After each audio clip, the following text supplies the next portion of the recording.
સુરતની રાંદેર પોલીસ દ્વારા ગુનાખોરી છોડી ગુનેગારોને સમાજના મુખ્ય પ્રવાહમાં લાવવા માટે અવેરનેસ કાર્યક્રમ યોજાયો હતો। સુરતની રાંદેર પોલીસ દ્વારા વિવિધ પ્રકારના અવેરનેસના કાર્યક્રમો યોજવામાં આવી રહ્યા છે, ત્યારે રાંદેર પોલીસ દ્વારા લોકોને ડ્રગ્સ, ગાંજો સહિતના નશાકારક પદાર્થોથી થતા નુકસાન અંગે માહિતી આપવાની સાથે સાથે છરી, ચપ્પુ, તલવાર જેવા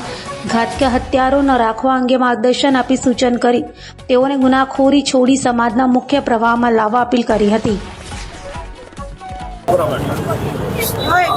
સીપી સરના આદેશથી સમગ્ર સુરત સિટીની અંદર એક અભિયાન ચલાવવામાં આવ્યું છે અને અભિયાનની અંદર જે પણ એવા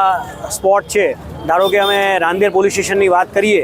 તો રાંદેર પોલીસ સ્ટેશનની અંદર બાપુનગર અને સુભાષનગરની અંદર ગુનાહિત પ્રવૃત્તિઓ કરતા હોય એવી જગ્યાઓએ અમે સ્પોટ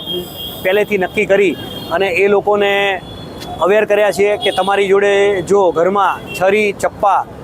રેમ્બો, તલવાર કે આવું કંઈ પણ હોય તો એ તમે સત્વરે એ નાશ કરો એનો, અથવા પોલીસ એના ઉપર કડકમાં કડક પગલાં લઈ અને ગુનો દાખલ કરશે।